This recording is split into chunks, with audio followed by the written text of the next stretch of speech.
Bien, bonsoir à tous. Je ne sais pas s'il y a des élus, mais mesdames et messieurs les élus, au cas où. Mesdames et messieurs les présidents d'associations, mesdames et messieurs, chers amis de l'Institut, c'est un grand honneur, comme d'habitude, et une grande joie pour moi, au nom de l'Institut universitaire Maïmonide Averroès Novaquin, d'accueillir dans nos murs notre cher ami Marek Alter.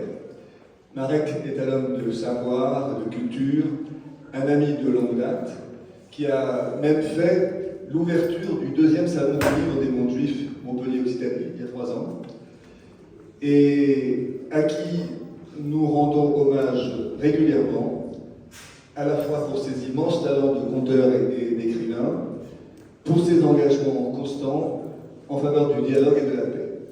En ce sens, il entre parfaitement en correspondance avec les objectifs de l'Institut Maïmonide.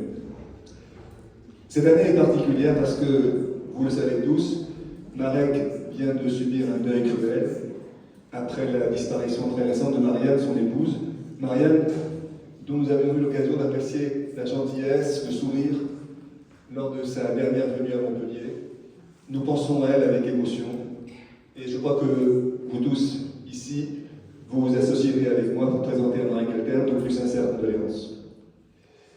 Marek est là et d'une certaine façon, il inaugure pour nous la saison 2024-2025 de l'Institut qui continue de célébrer son 25e anniversaire.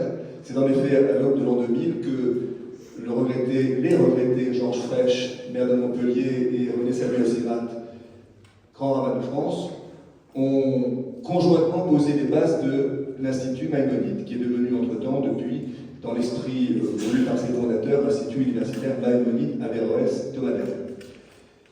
Michael Yankou, son directeur depuis l'origine, est en train de finaliser la brochure présentant ce programme du 25e anniversaire, programme évidemment exceptionnel.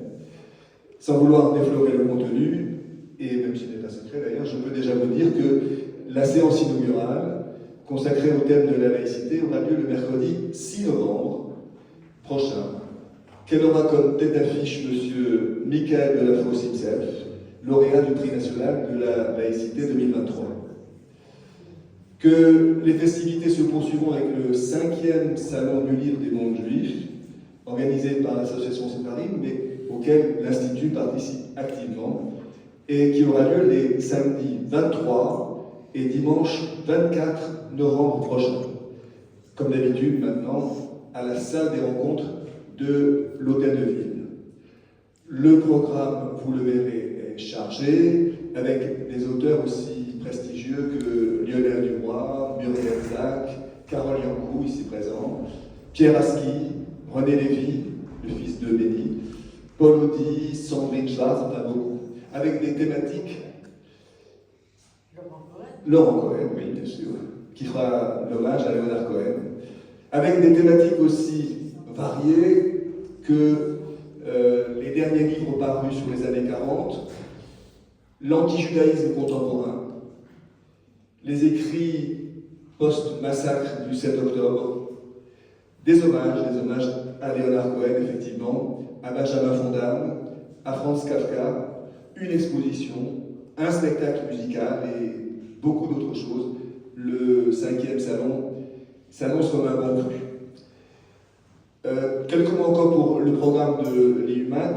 Maintenant on dit IUMAT, Institut universitaire Maïmonide Averroès Novaquin, c'est l'IUMAT. Donc l'IUMAT, le programme de l'IUMAT se poursuivra avec d'autres grands noms comme Salim Mokadem ou Manuel Valls, qui viendra, lui, grâce à l'engagement de notre vice-président Roger Torchman, que je salue, Tal Brutman ou Daniel Bezguich, enfin beaucoup de noms là aussi. 16 soirées sont déjà programmées et je pense que c'est infini. Je ne vais pas être plus long, je veux simplement remercier Michael Yankou, le programmateur en chef de tout ça, remercier Janine Dalia, dont l'amitié avec Marek Alter est à l'origine de cette soirée et qui va contribuer à l'animer avec Michael. Et vous remercier à tous de nous accompagner fidèlement dans ce qui a toujours été la mission de l'Institut, partage des connaissances, promotion du dialogue, de la justice et de la fraternité, et lutte contre les préjugés et et contre l'intolérance. Merci beaucoup à tous.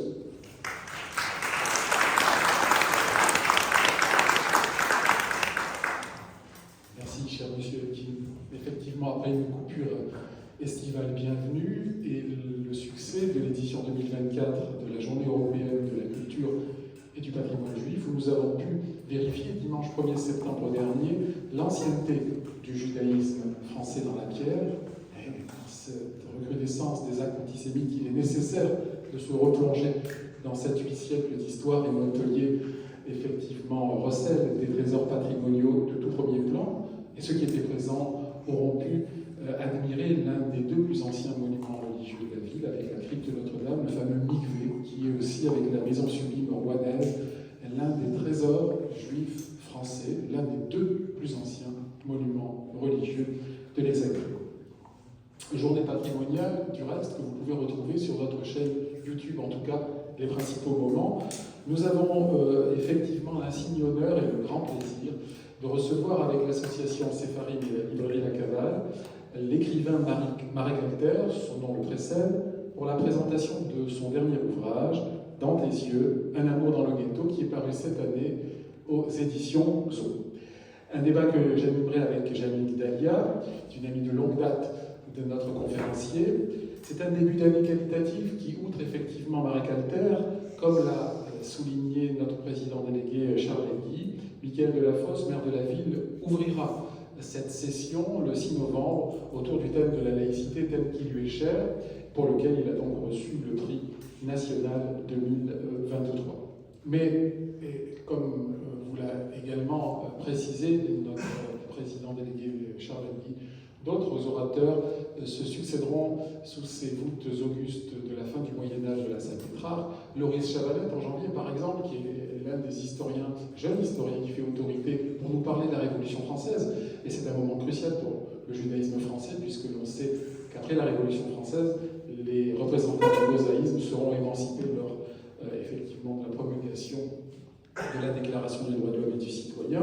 On recevra aussi Norbert Tourigny, l'archevêque de Montpellier, pour un dialogue avec le grand rabbin de Perpignan, autour effectivement de la notion de libre arbitre, Tal Moutman, qui est l'un des spécialistes en France de la Shoah, et bien d'autres, avec toujours la même mission, c'est la même passion, dépassionner les débats par une analyse la plus rigoureuse possible sur des grands enjeux qui sous-tendent nos sociétés contemporaines. Et qui le mieux que des intellectuels, des universitaires, des savants, des gens de lettres, pour ce faire, dans la tradition d'excellence voulue par les pères fondateurs de l'Institut Maïmonide, les professeurs René Samuel Sirat et Georges Frege, qui, effectivement, députés maires et grands rabbins, mais c'est en leur qualité d'universitaires qu'ils ont fondé cet Institut d'études juives, quasi unique en France, pour effectivement retrouver les racines hébraïques, les racines juives de Montpellier, racines évidemment chrétiennes, donc un peu juives, mais aussi effectivement juive.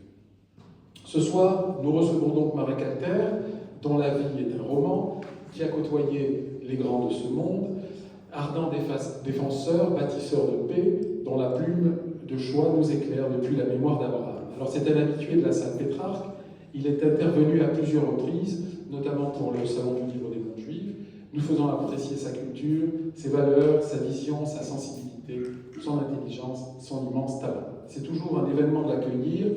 Midi ne s'est pas trompé et il y aura demain ou après-demain une interview. Nous lui savons gré de s'être déplacé, d'autant donc, comme l'a rappelé Charles Eddy, qu'il vient de perdre son épouse. Nous lui renouvelons nos condoléances émues. Que la mémoire de votre épouse soit bénie, que son nom soit inscrit dans le faisceau des vivants. L'œuvre immense de notre conférencier, de Marek Alter, a été traduite en plus de 20 langues et s'est vendue à des millions d'exemplaires à travers le monde. Depuis plus de 10 ans, il explore des romans événements, la place des grandes figures féminines dans les religions monothéistes.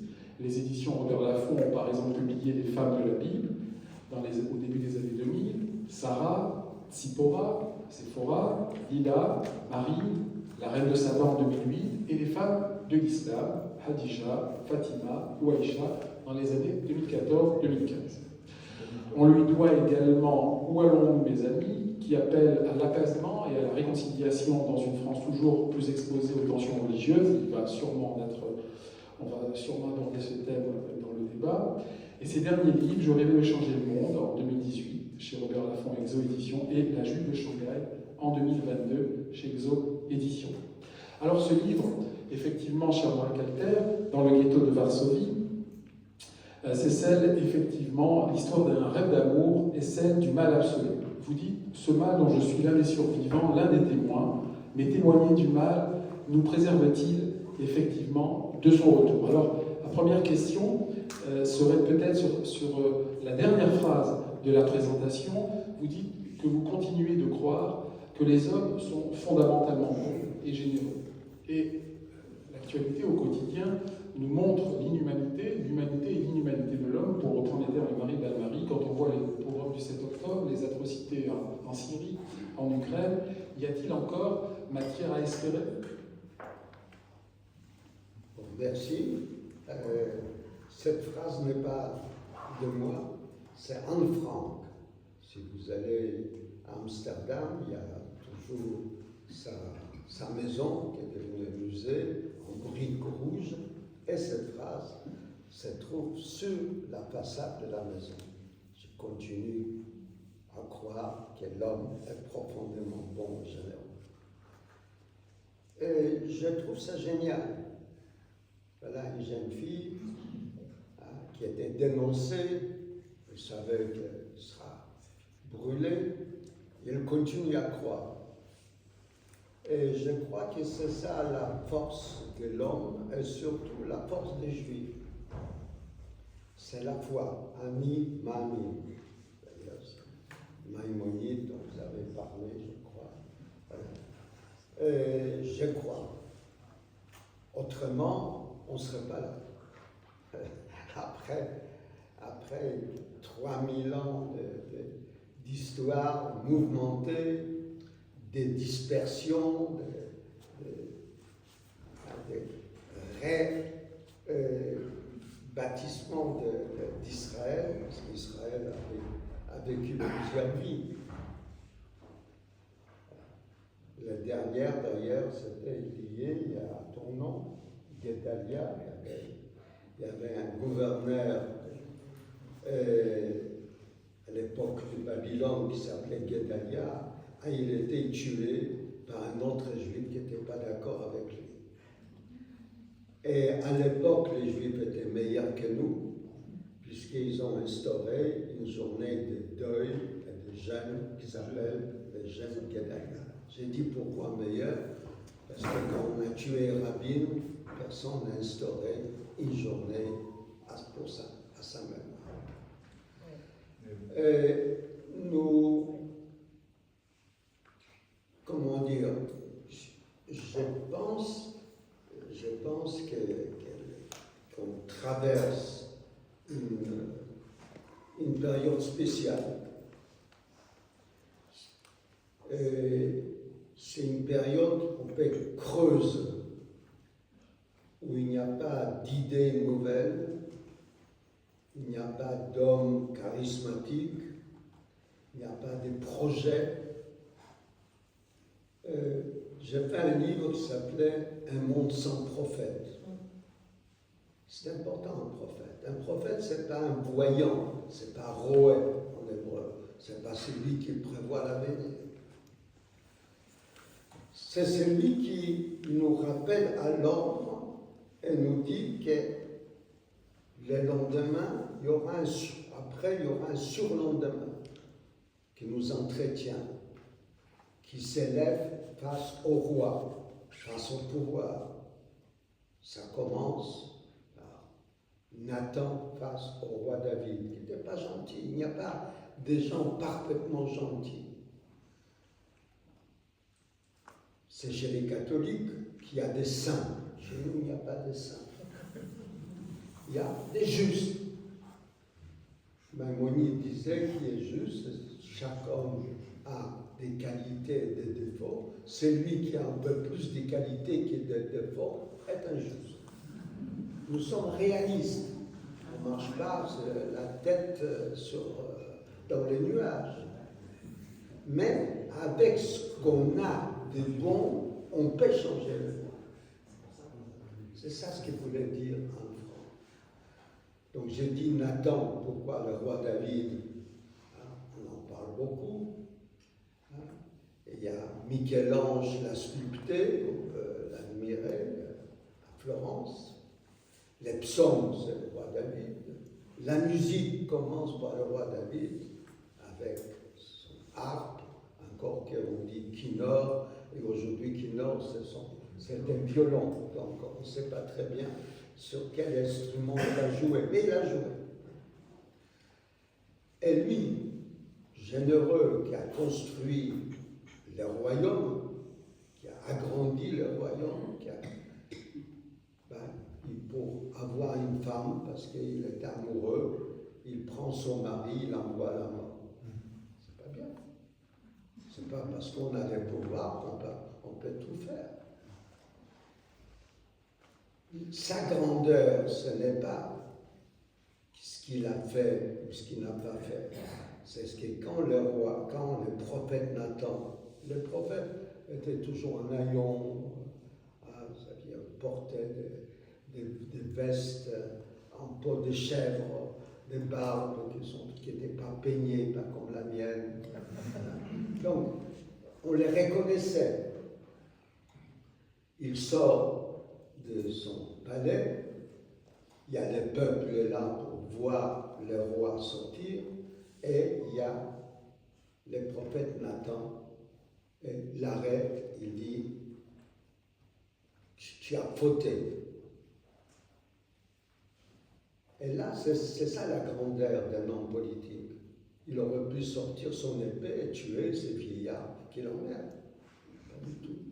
Il dit, parle. L'autre, il dit, voilà. Hein, il y avait un homme qui avait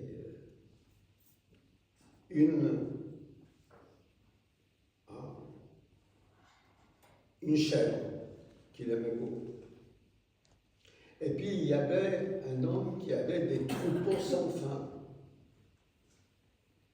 Et cet homme riche voulait absolument la petite chèvre, ou un agneau, ou un miel, peut-être c'était un miel, hein, de ces pauvres paysans. Et il tue ces paysans pour avoir la miel. Quand dis-tu? Le roi David répond, ben, donne-moi le nom, je vais les punir. Il mérite la mort. Et Nathan lui dit, c'est toi. Tu avais toutes les femmes que tu voulais. Tu as pris la femme de ton général, le meilleur des généraux, et tu l'envoies là-bas. Et qu'est-ce qu'il fait le roi? Il descend de son cheval, il se met à genoux et il demande pardon. La grandeur des hommes, c'est ça. C'est de reconnaître les fautes. Non pas, c'est la grandeur, ce n'est pas d'avoir pas commis de fautes. Chacun de nous commet des fautes. Il les cache, il les met sous le tapis. Donc on passe, malheureusement aujourd'hui, il n'y a pas de Nathan. Il n'y a pas d'Isaïe, il n'y a pas de Jérémie, il n'y a pas de Martin Luther King, Mandela. Personne ne parle de la paix, par exemple. Vous avez remarqué. Il y a des guerres partout. 300, 400 000 morts déjà en Ukraine. Au Yémen, 500 000 morts. Combien à Gaza? En Amérique latine, en Asie. Personne ne parle de la paix. On prend position. Ah, celui-là, il est méchant. Donc, on va dans la rue, on dénonce le méchant. Et alors, et après, moi je me souviens des grandes manifestations pendant la guerre du Vietnam, on ne criait pas « Vive les Viet Cong ». On criait la paix au Vietnam. Même en Algérie, on criait la paix en Algérie. On voulait la paix. Shalom. Là, il y a deux mots qui sont les prononcés et écrits le plus souvent dans la Bible, c'est Shalom. Shalom Aleichem. Parce que Jésus avait pris paix sur vous, hommes de bonne volonté. Et Zachor, souviens-toi. Parce qu'on ne peut pas aimer la paix si on ne se souvient pas à quoi la non-paix amène. Souviens-toi, souviens-toi, souviens-toi. Voilà mon ami. Alors, ce livre, c'est un petit livre, petit, un nombre de pages, donc ça se lit rapidement. Pour moi, il est important. Moi, je suis né dans les ghettos de Varsovie. Donc, je comprends ce qu'il disait en France. Tout le monde peut comprendre. Mais bon, je suis né dans les ghettos. C'est pas vrai, j'avais 3 ans dans les ghettos. Et quand on a fui les ghettos, j'avais 4 ans. Donc, il y a des images. Et j'en parle pas dans mes livres. Même dans la mémoire d'Abraham, j'arrive à la mort de mon grand-père, mais je ne raconte pas la vie dans les ghettos. Mais c'est passionnant. Les ghettos de Varsovie, ça aurait pu être ailleurs. 500 000 personnes. 500 000, c'est presque 2 fois mon pays. Ils sont enfermés entre des murs.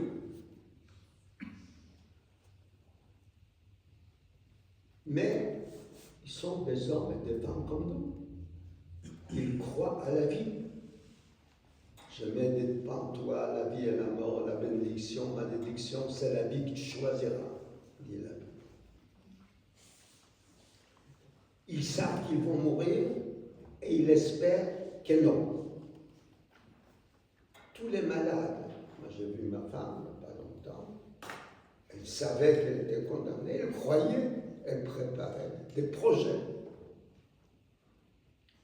Donc ces gens dans les ghettos, ils avaient des projets. On jouait la musique. Vous avez vu les films de Polanski, les pianistes, Spielmann. Moi, j'ai connu Spielmann après la guerre, il continuait à jouer. Mais dans les ghettos, ils donnaient des concerts, les salles pleines.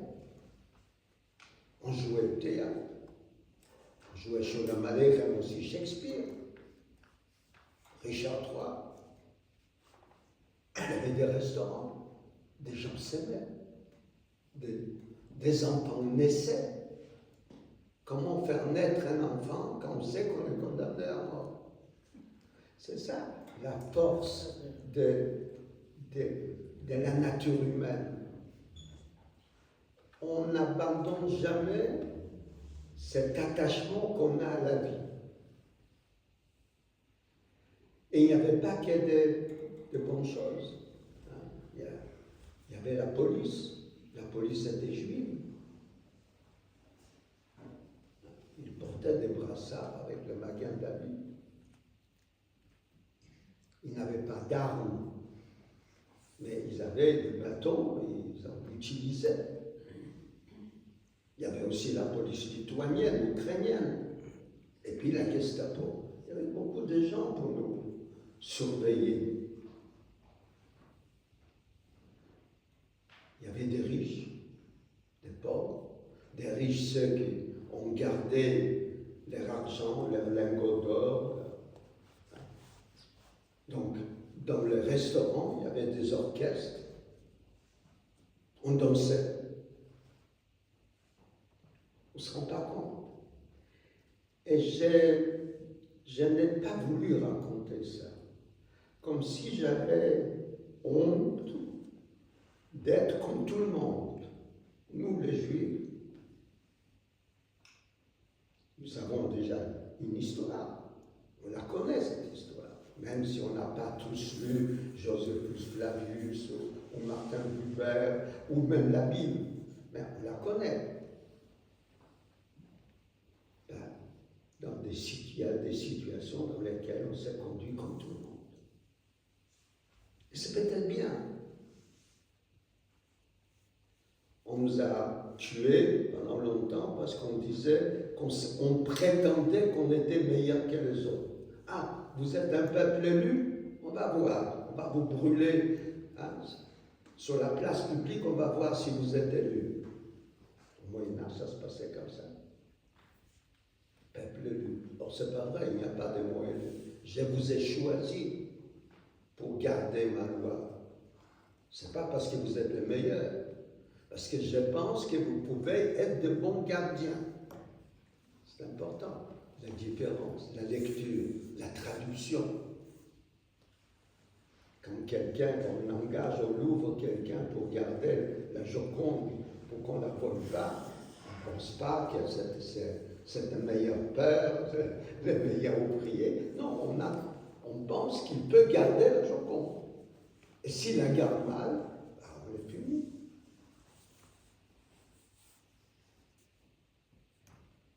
C'est intéressant que ceux qui en ont parlé, comme je parle, ne sont pas des hommes, sont des femmes. Et des jeunes femmes. Ruth Kalasker, Marienberg, Anne Frank. C'est intéressant. C'est les regards de ces femmes et de ces jeunes filles, en vérité, étaient beaucoup plus lucides que les regards des hommes, des historiens. Il y a Ringelblum, extraordinaire. Il a conçu les archives des ghettos. Il les a mis comme les archives de la mer morte qu'on a enfermées dans le jar. Lui, il a enfermé dans des caisses qu'on a retrouvées après la guerre. Ainsi, on sait tout ce qui s'était passé, immeuble après immeuble. Parce qu'à Varsovie, c'était spécial. Les immeubles, c'est un petit peu comme à Rome. Chaque immeuble avait une cour, 2 cours, 3 cours, 4 cours. Vous rentrez dans un immeuble, dans une cour, vous repassez, et au bout des 4-5 cours, vous vous retrouvez dans une autre rue parallèle. Et les cours, c'était comme des villages. À chaque étage, il y avait des enseignes en yiddish. Je peux dire justement un Oui, passage vas-y. où tu parles, si tu permets. Alors voilà, donc justement, voilà comment il évoque Varsovie.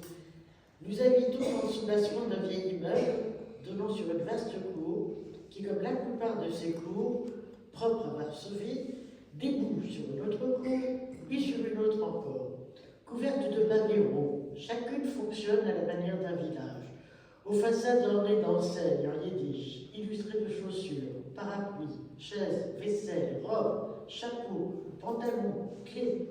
Cet espace où les enfants remplissent de leurs jeux à cœur joie sert aussi au rassemblement, aux réunions syndicales et aux fêtes foraines.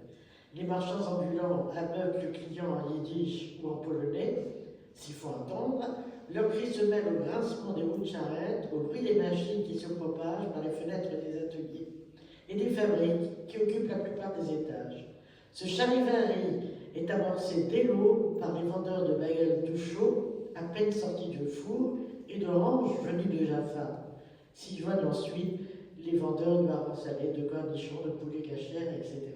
Excuse-moi, mais je trouve que c'est une évocation très vivante. On est tous là dans une cour de Varsovie. Oui, c'est ce que les gens ne connaissent pas. Oui, tout à fait, Varsovie, tout à fait. 1 million d'habitants, 400 000 juifs. Presque chaque deuxième habitant était juif. Donc un peu comme à Jérusalem, vendredi, les juifs religieux, ils n'enlevaient pas leur talis, leur châle de prière. Avec le châle de prière, ils traversaient la ville pour aller dans la synagogue, ils priaient. Ils étaient chez eux. Il y avait 7 quotidiens en yiddish, 7 quotidiens, vendus à la criée. Religieux, anti-religieux, socialistes, communistes. Un monde. C'est la seule victoire d'Hitler, c'est que ce monde-là est disparu. Ils sont liquidés, comme il y a certaines dynasties d'islam ont fait disparaître des cultures juives en terre d'islam. La force des Juifs, c'est que chaque fois, ils reconstituaient leur culture dans une autre langue. Ils ont toujours gardé l'hébreu ou araméen, pour ceux qui voulaient lire certains passages de la Bible dans le texte. Mais il y avait les judéo-espagnols, arabo-juifs, ou judéo-arabes, yiddish. Il y a plein, il y a même judéo, c'est pas turc, mais turkmène. Hein, dont on parlait des juifs khazars dans les montagnes du Caucase. Chaque fois, ils s'adaptaient. Un juif, c'est un peu comme un pissenlit. Ce sont des petites fleurs, on les plante n'importe où, mais ça pousse. Ça pousse. On est étonné comment ça se fait. Il est là. Il y a une écrivaine aujourd'hui, on dit, j'aime pas ce mot, écrivain femme, Pearl Buck, américaine, qui a reçu le prix Nobel de littérature. Elle a écrit un livre que je vous recommande qui s'appelle Pipois. Elle parle des derniers juifs chinois. Chinois, comme tous les Chinois. Et ils étaient attachés, ils avaient même une langue, judéo-chinois. Et ils écrivaient, il y a des écrits. Ils étaient là depuis des siècles, à Harbin, en Mandchourie. Donc, c'est un peuple particulier. Je reviens au ghetto de Varsovie. Donc, c'est un peu le laboratoire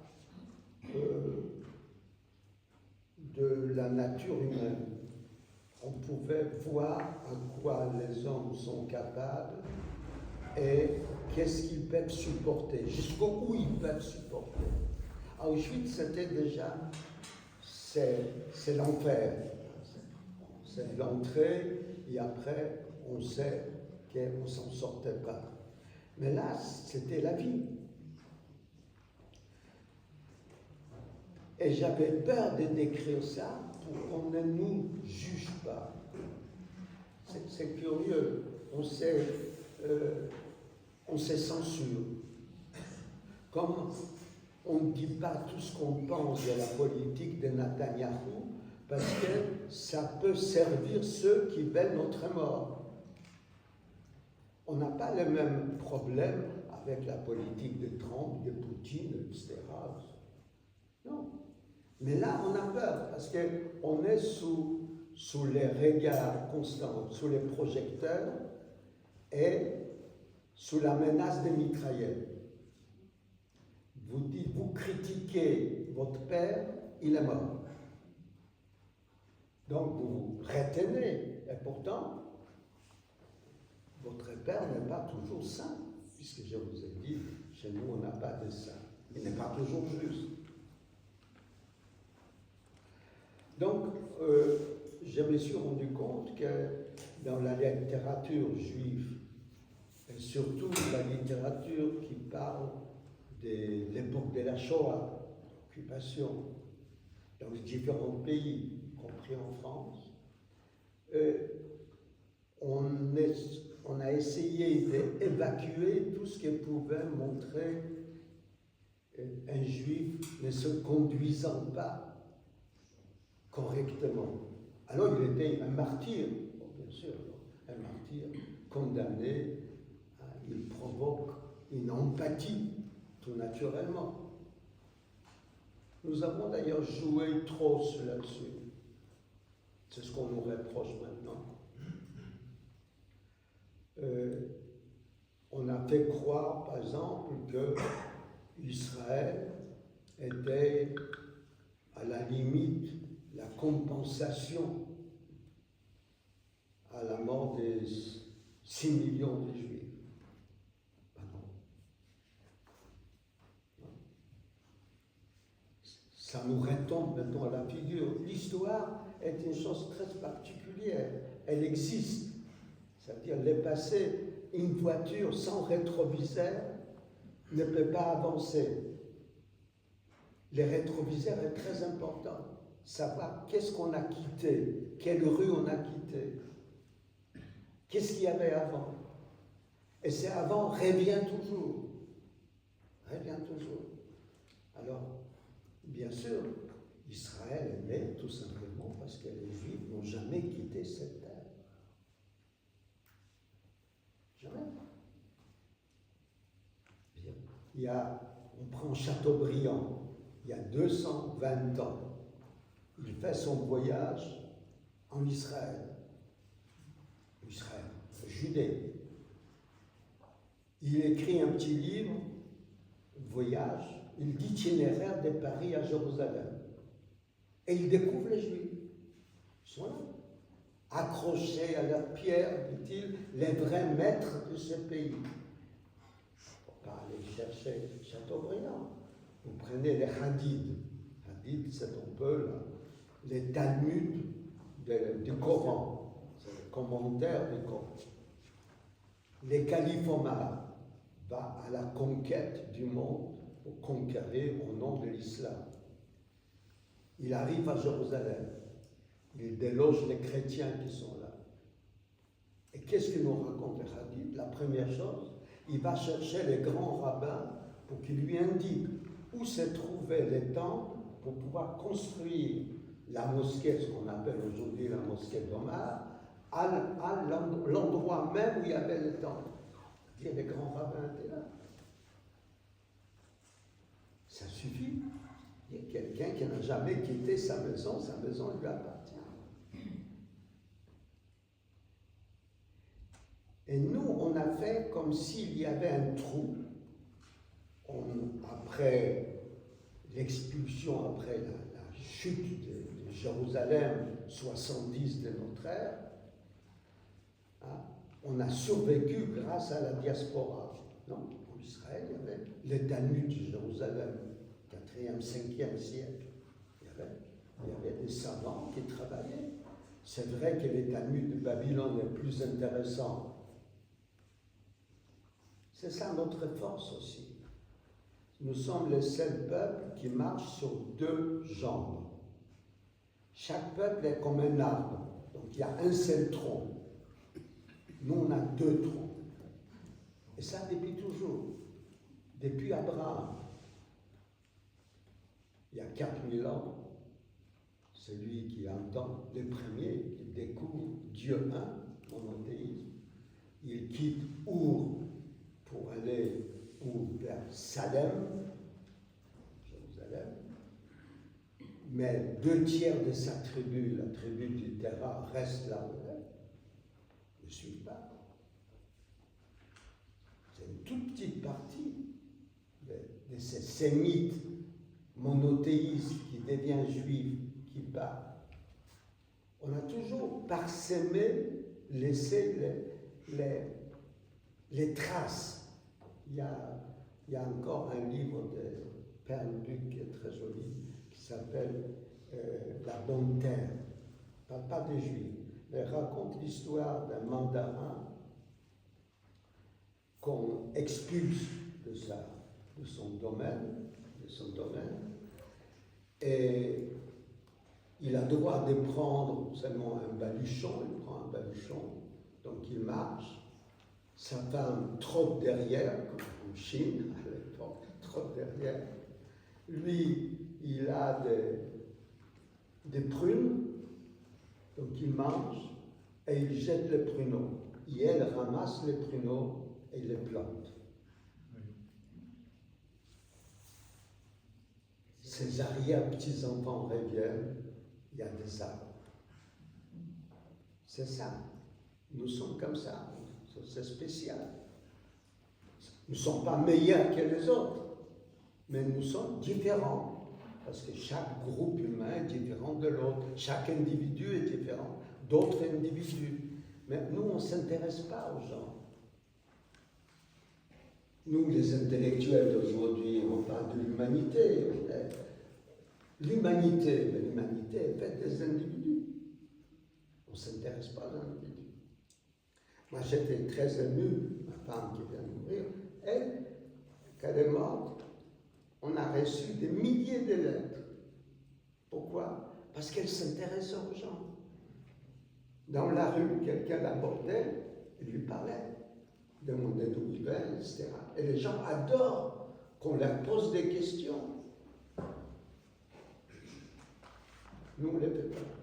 Alors, pour revenir au livre, donc, j'ai mis beaucoup de temps à me décider à raconter le ghetto de Varsovie avec la police juive, les riches juifs, les gens qui profitent, etc. Et puis, tout le monde est mort de toute manière.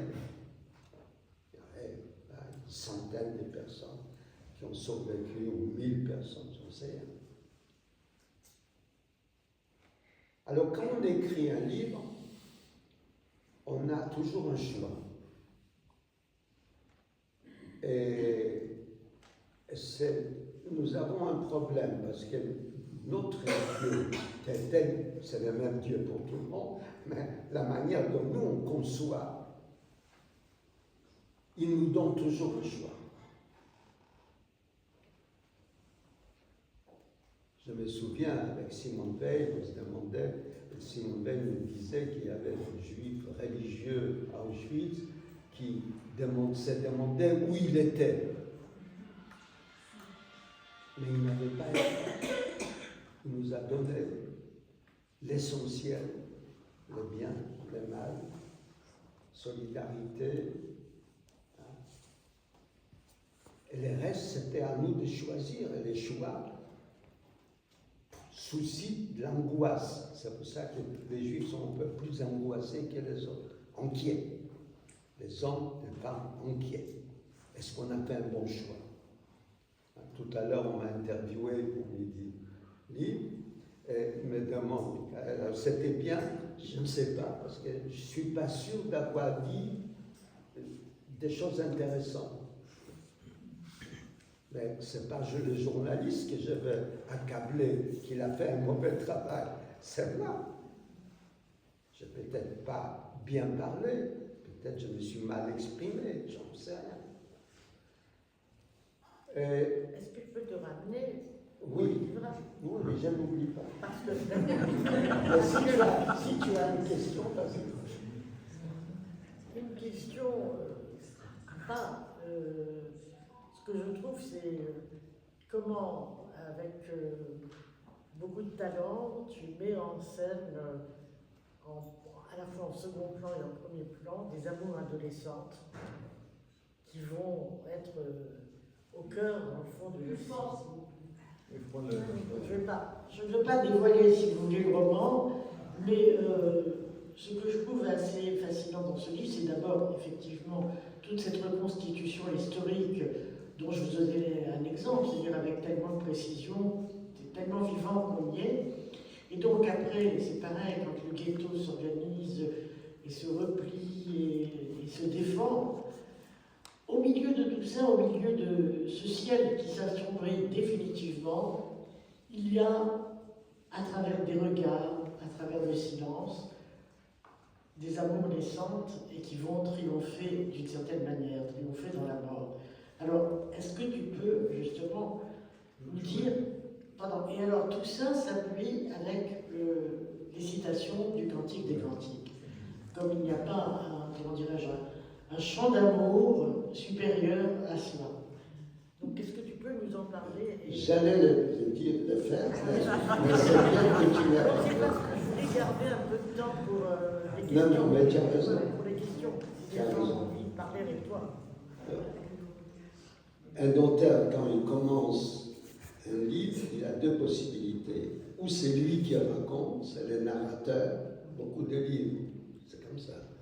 Il est le créateur, il crée des personnages, il a une histoire, il raconte. Ou il met l'histoire dans la bouche de quelqu'un d'autre. C'est quelqu'un d'autre qui raconte. Donc vous avez compris que je pense qu'elles sont des jeunes filles qui ont fait les récits les plus bouleversants sur cette époque. Il y a 6, 7 qu'on connaît, d'autres certainement ont écrit et on n'a pas retrouvé le récit. Donc j'ai décidé de faire parler une jeune fille, 12 ans, sous la mine. C'est elle qui raconte ce qui se passe dans les ghettos. Elle est dans une cour et elle voit ce qui se passe. Elle suit, elle a un regard innocent, 12 ans. Et puis quand on a 12 ans, je me souviens, j'avais 12 ans, je n'étais pas une jeune fille, un jeune garçon, on est toujours amoureux. On est attaché à une jeune fille et elle est amoureuse d'un jeune garçon qui a 13 ans. Ils habitent le même immeuble. Ses parents à lui ont une pâtisserie, c'est très drôle.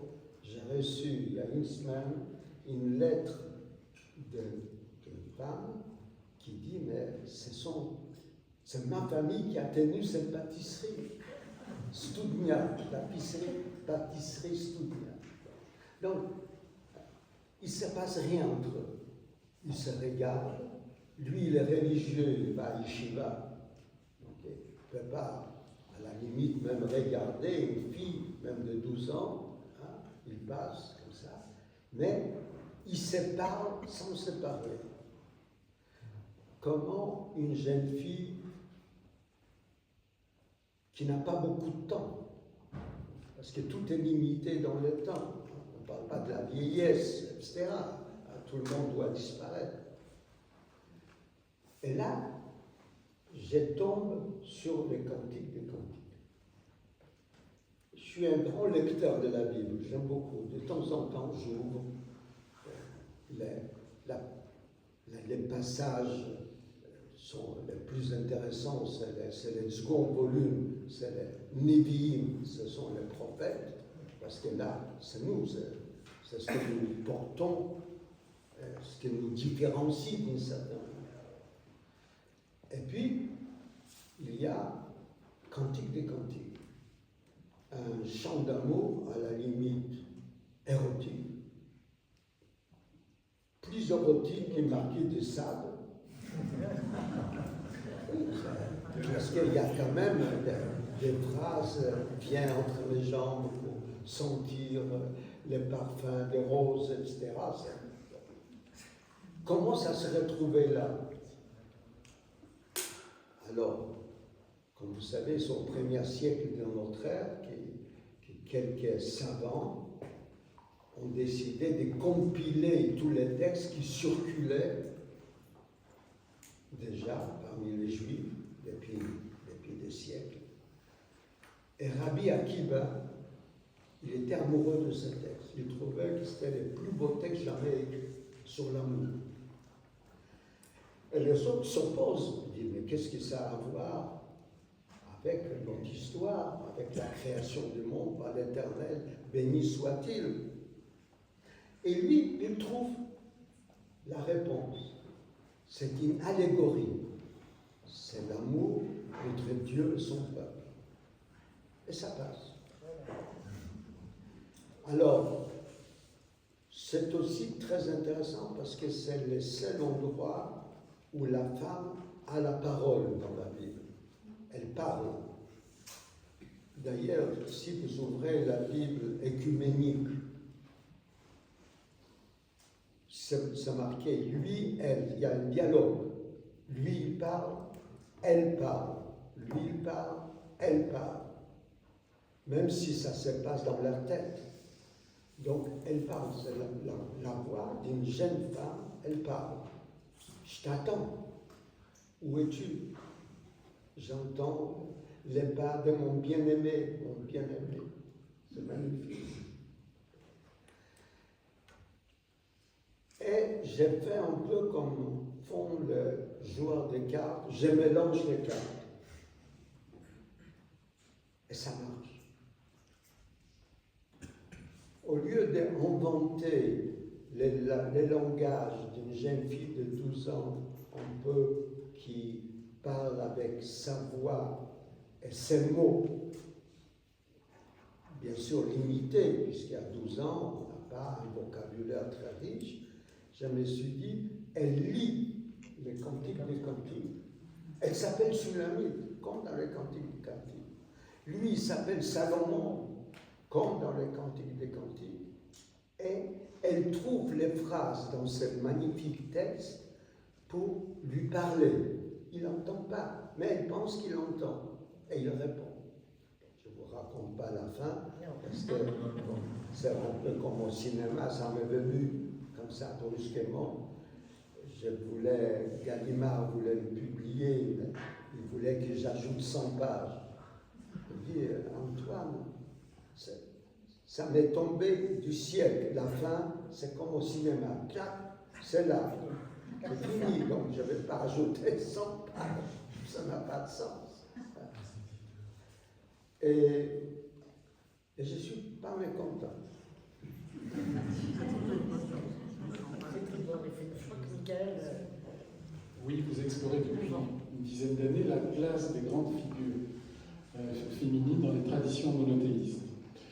Et vous pensez, on en a parlé tout à l'heure maintenant, que la paix doit venir de la gente féminine. Vous avez un beau projet, peut-être ne faut-il pas le déflorer, entre Israéliens et Palestiniens.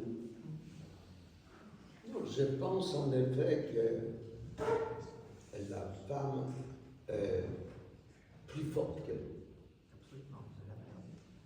Et pas physiquement, encore qu'il y avait une époque où c'est la femme qui labourait la terre.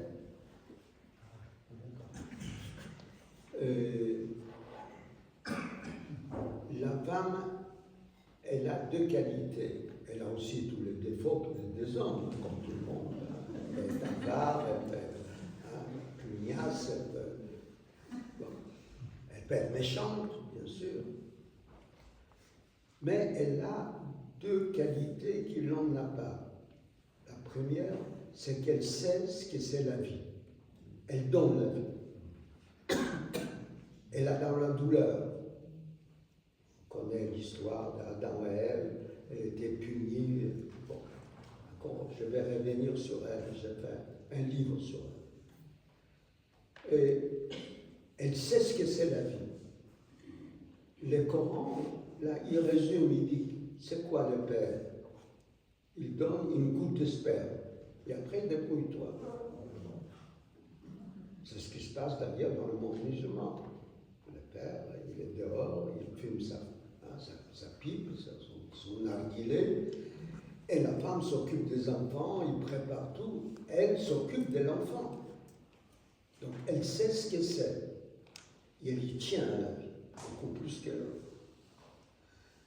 Deuxième qualité, c'est la curiosité. Elle est curieuse, elle veut savoir.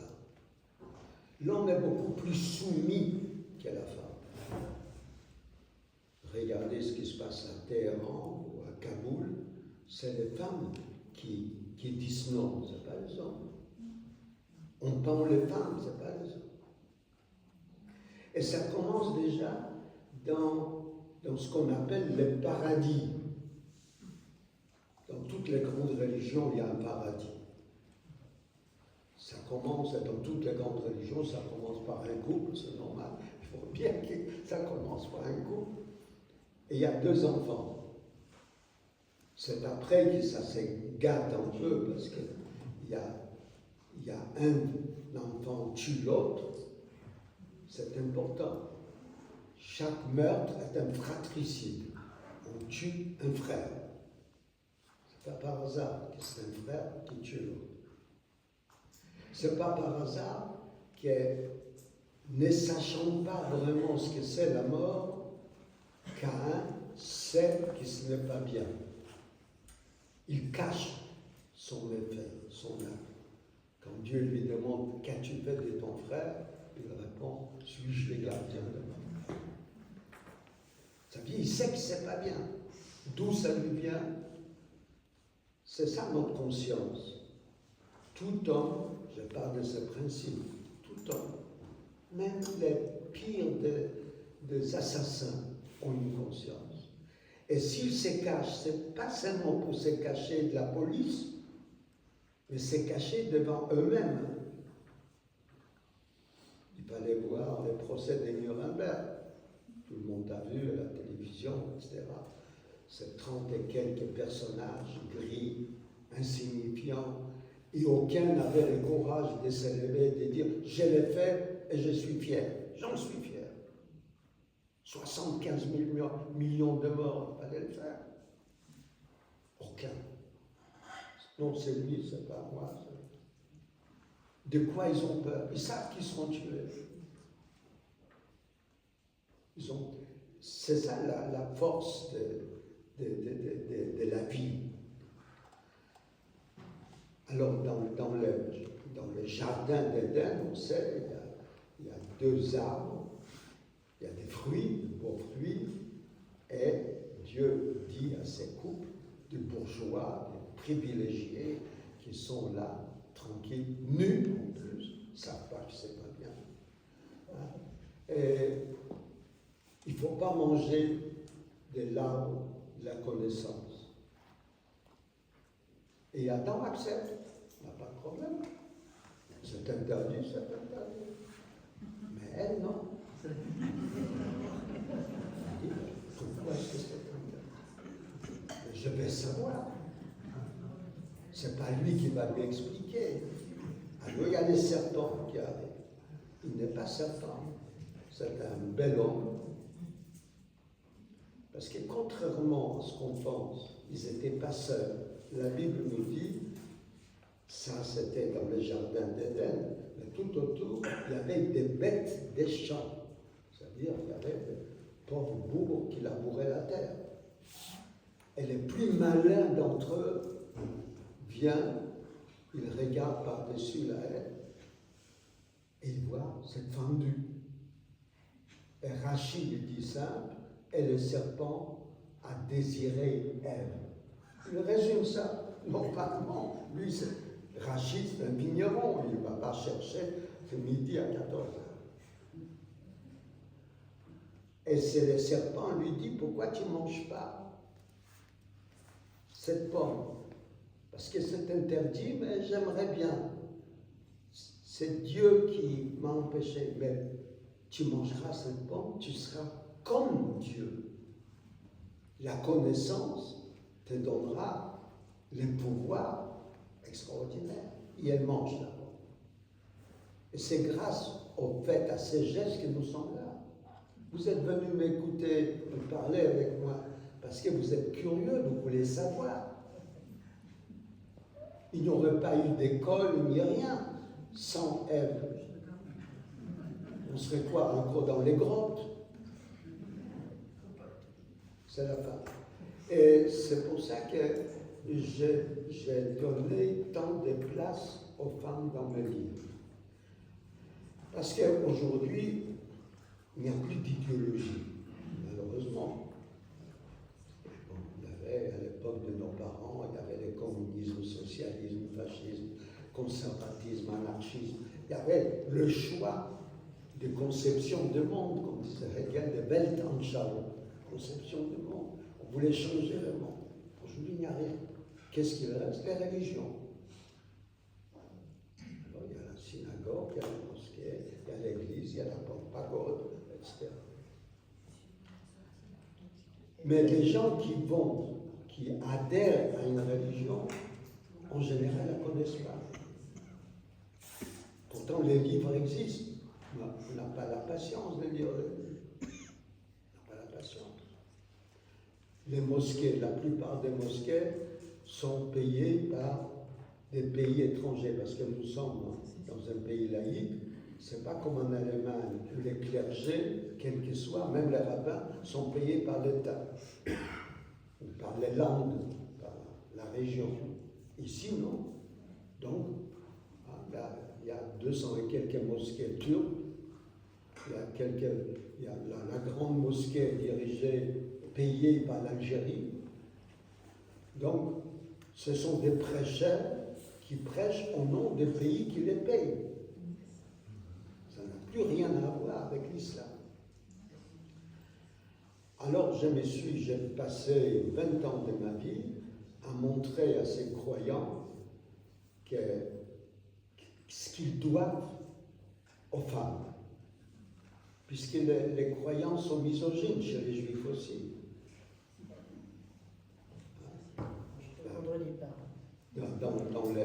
Dans les synagogues, ils ne sont pas ensemble, il y a des femmes à part, etc. Même devant le mur de lamentation.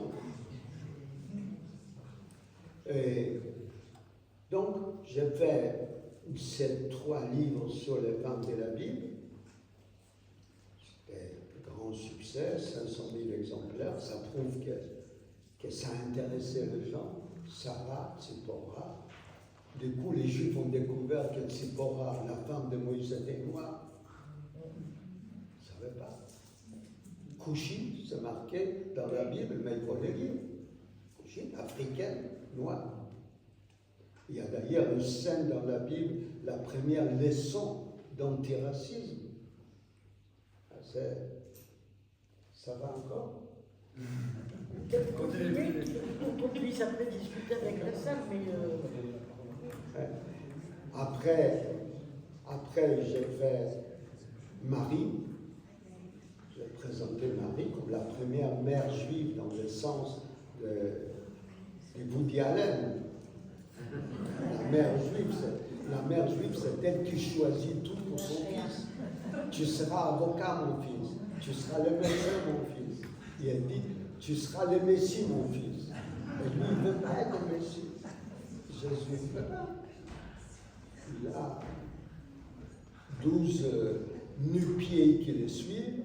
Il a une petite synagogue à Capharnaüm, que vous pouvez encore visiter, près des lacs de Tibériade. Et il est content. Il n'est pas ambitieux. Mais elle est ambitieuse. Elle l'oblige à l'écrire. Et puis après, j'ai fait 3 livres sur l'islam. Ça, c'était une révolution. Ça marche formidablement bien au Maghreb. Il y a le roi, je vais au Maroc, je vais voir fin octobre, il va introduire ça dans les écoles. Je suis très fier. Ça veut dire que les gens, ils savent Khadija. Donc on sait que c'était la femme de Mahomet. Qu'est-ce qu'elle a fait en dehors d'être la femme de Mahomet? On ne sait pas. Elle a tout fait. Puisque lui savait ni lire ni écrire, c'est écrit. C'est écrit dans le Coran. Elle savait lire et écrire. Elle lui disait.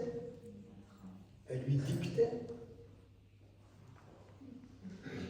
Alors, il y a maintenant 2 grands courants au sein de l'islam, chiites, sunnites, 2 femmes. Fatima, c'est le chiite, c'est une sainte pour les chiites, en Iran, etc. Et Aïcha, c'est sunnite. La mémoire de l'islam, disait Mahomet, avait une mémoire extraordinaire. C'est une religion orale, l'islam, contrairement aux 2 autres religions qui sont écrites. C'est de l'écriture. En islam, l'écriture vient beaucoup plus tard. C'est-à-dire un vrai imam doit connaître le Coran par cœur.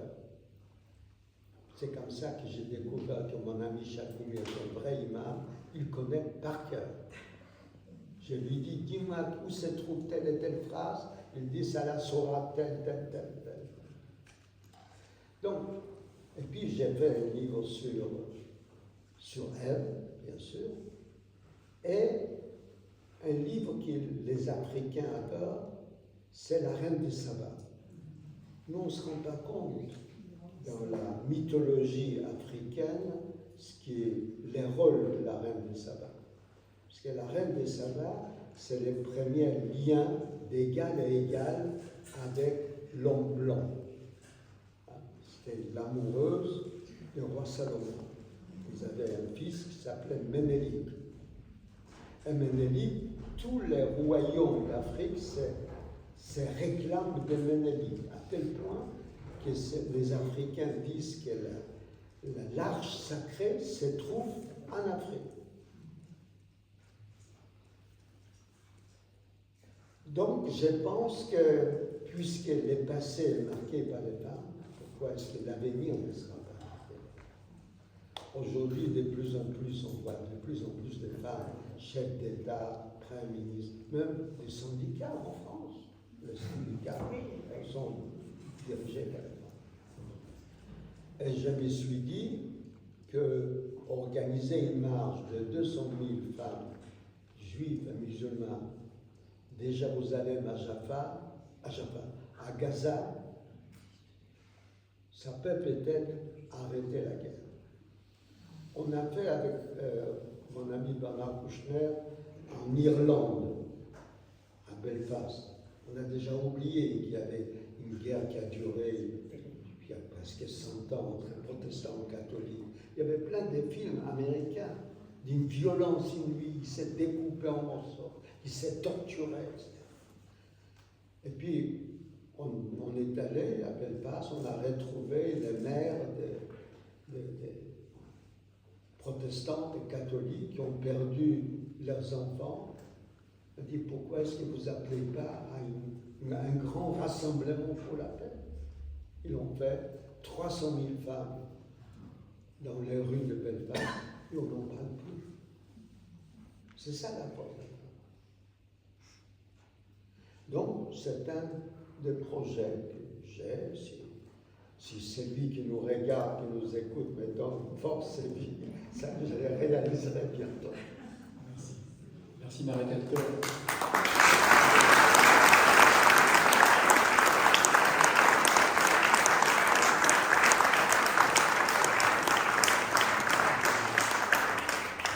C'est toujours un délice de vous entendre avec votre intelligence, vos talents de conteur et ce bel accent d'Europe de l'Est.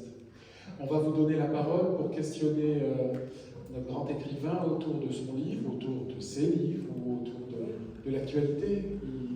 Vous verrez qu'il a toujours un avis très pertinent. On vous demandera de vous approcher. On n'a que le filaire ce soir comme micro. Alors généralement, Monsieur Alter, on passe à la seconde question.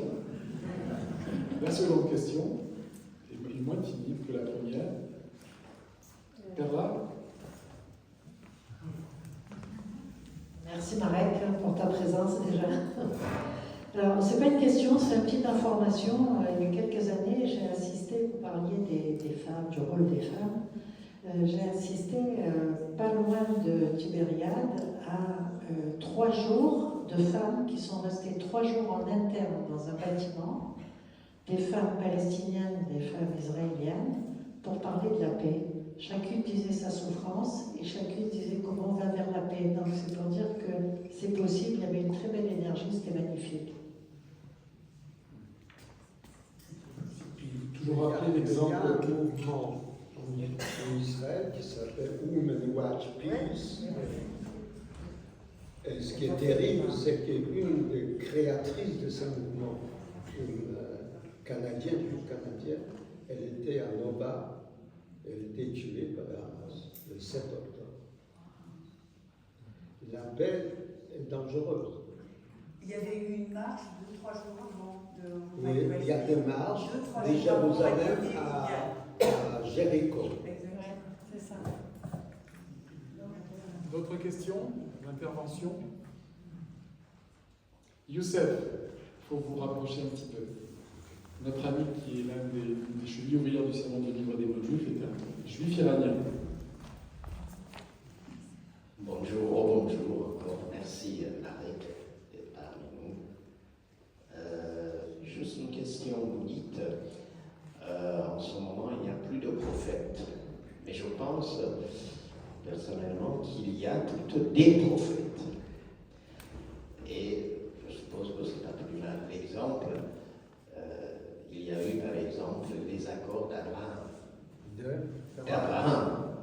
qui était un des accords les plus importants de notre siècle. Et puis dans d'autres exemples qu'on peut effectivement citer. Qu'est-ce que vous en pensez? Merci, Youssef.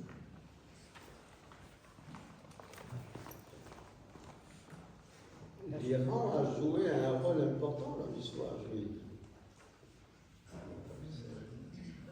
Oui. Pas seulement les Purim. C'était le mot, je ne sais pas, iranien, je crois, non, c'est le sol. Les Perses, oui. Le sol. Voilà. Et il y avait la reine Esther, il y a toujours la tombe de la reine Esther en Iran. Et comme quoi il n'y a pas des ennemis héréditaires. On peut se réconcilier rapidement. Il faut seulement avoir le courage de se parler. C'est dangereux d'aller parler à son ennemi. Alors, je ne sais pas, c'est quelqu'un qui parle, s'il est un prophète ou pas, je ne sais rien. S'il y avait des prophètes modernes, même Sadat ou Rabin, c'était des justes. Je ne sais pas s'ils étaient des prophètes, c'était des justes, ils étaient tués l'un et l'autre. Mais bon, j'ai dit ça à la télévision israélienne, c'était bien pris. Moi, j'ai dit que moi, je serais allé parler avec le Hamas.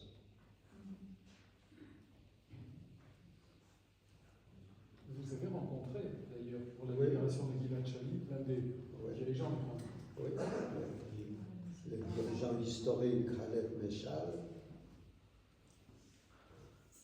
Pour moi, c'était clair. Il y a un jour, c'était Sofer, je crois, l'ambassadeur d'Israël à Paris. Il me téléphone, il dit voilà, il y a dans mon bureau un homme qui voudrait te voir, est-ce que je peux venir avec lui? Arrive un homme avec des dossiers, plein de dossiers, des extraits de presse, etc. Vous savez, un papa qui veut sauver son fils, donc il dit voilà, je suis noir. Shalit, le père de Gilad Shalit, on a tout essayé, Israël est prêt de payer 1000 prisonniers palestiniens, ça ne marche pas. Et on m'a dit que vous pourrez peut-être intervenir. Alors j'ai eu une amie, elle est toujours là, qui était la fille du ministre de l'Intérieur Assad, Mohamed Tal.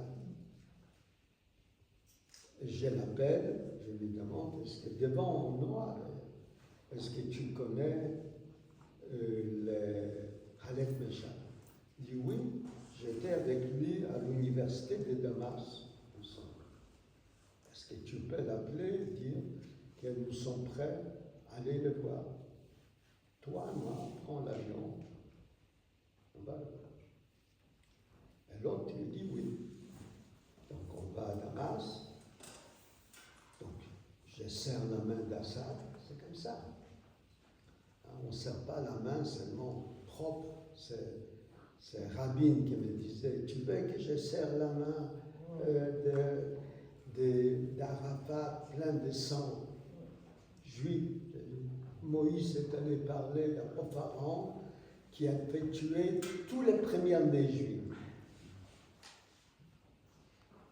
Oui, c'est comme ça, c'est-à-dire on ne parle pas qu'à ses amis, il faut apprendre à parler à ses ennemis. Donc, j'ai vu Assad m'a dit, d'accord, je vais vous préparer un rendez-vous. On va voir le chef du Hamas, dans la banlieue de Damas, il y a plein de gens avec des kalachnikovs. Moi, je pars du principe que quelqu'un qui a besoin d'un fusil, c'est un peu comme quelqu'un qui ne sait pas faire l'amour. Il a besoin de montrer son sexe constamment, montrer sa virilité. Ils sont là. On nous fait monter au premier étage. Il y a des affiches partout contre Israël, etc. La porte s'ouvre, il y a un type qui ouvre la porte, qui a une bonne bouille. On ne se rend pas compte, on s'imagine dans les films, les assassins, on les montre toujours des méchants, on voit tout de suite que c'est un assassin. Avant même qu'il les tue, on sait déjà qu'il va tuer. Mais dans la vie, c'est pas comme ça. On ne peut pas savoir si on croise quelqu'un qui va vous faire du bien ou du mal, on ne sait pas. Ce n'est pas écrit sur les visages. Un bon visage. Et là, je me suis souvenu de cette scène racontée par Josephus Flavius, où il raconte comment il était enchaîné avec tous les prisonniers qui sont révoltés en 70, et Vespasien, l'empereur, passe devant, et qu'est-ce qu'il fait? Il n'est pas encore empereur, il est chef des armées. Et lui, il crie, mais empereur, empereur! Et Vespasien s'approche, il dit, vous savez, je ne suis pas empereur. Alors l'autre, il dit, mais vous serez. Quelques jours plus tard, Néron est tué. Les armées de l'Orient proclament Vespasien empereur, et il se souvient de ces Juifs enchaînés, hein, qui lui a dit, prédit qu'il sera empereur. Donc il est fait venir, et Josephus Flavius devient l'historien officiel de Rome. Et tout ça, ça me passe par la tête. Et je vois ce type, bonne tête, j'ai dit, mais vous avez la tête, une bonne tête. C'est Khaled Meshal, c'est ça? C'est Khaled Meshal.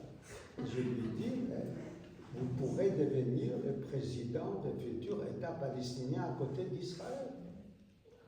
Et il était tellement pris au dépourvu qu'il me prend dans les bras. Il faut valoriser l'autre. C'est extraordinaire.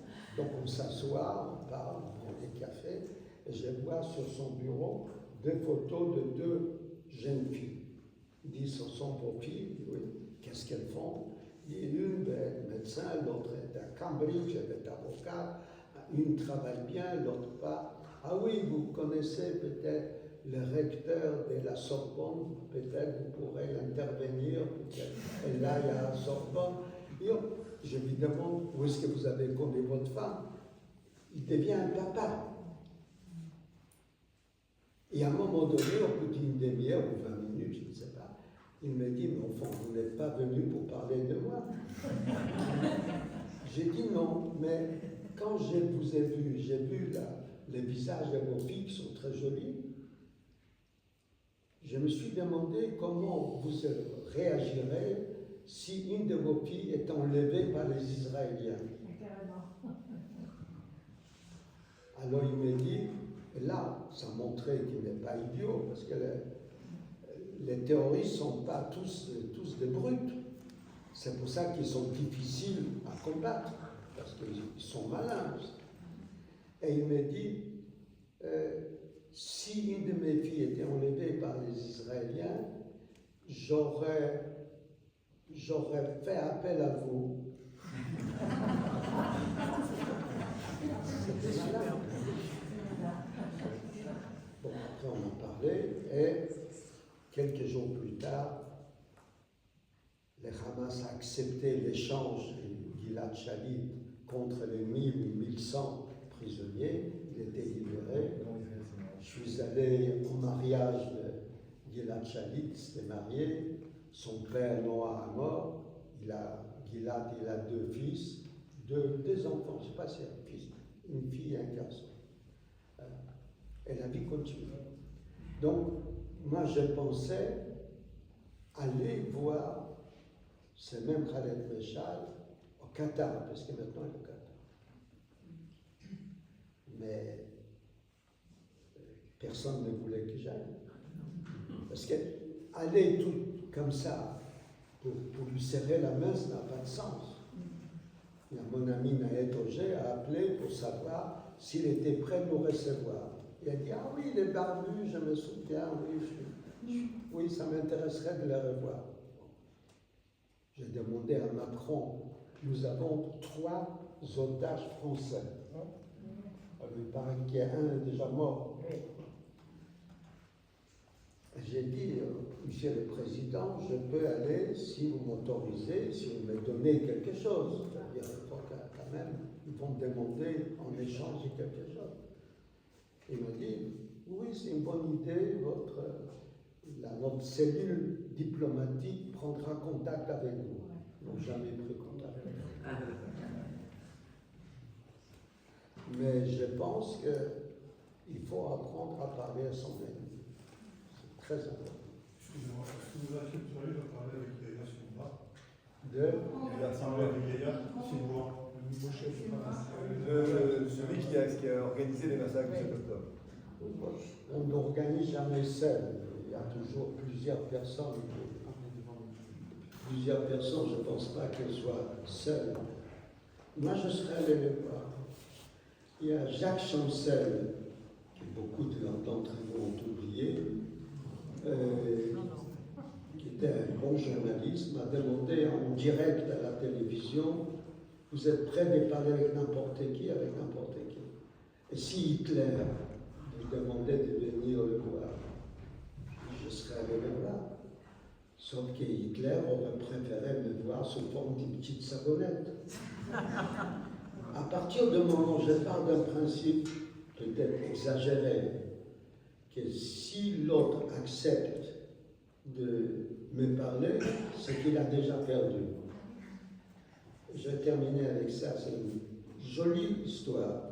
C'est Freud qui raconte dans Malaise dans la civilisation. Et il dit, on lui demande, il dit qu'il y a un journaliste qui a demandé un jour, quand d'après lui a commencé la civilisation. C'est qu'on connaît, qui échange en parlant, qui fait des recherches, etc. Alors il dit, voilà, je me suis imaginé deux primates sortir chacun de sa grotte, chacun avec une grosse pierre, pour tuer son voisin, pour récupérer sa grotte. Deux types face à face avec des pierres. Et un, on ne sait pas pourquoi, il lâche la pierre et au lieu de jeter la pierre sur la tête de son voisin, jette sur lui une insulte. Là commence la civilisation. Je trouvais ça magnifique parce qu'on passe dans un autre domaine, un autre moyen. Une insulte, c'est pas grave. On s'insulte, après on s'embrasse. Dans toutes les bonnes familles, on s'insulte, tu es terrible, etc. Et après, on demande pardon. Mais quand on tue, on tue. C'est comme dit mon ami Kouchner, on est mort, c'est pour la vie. Merci infiniment.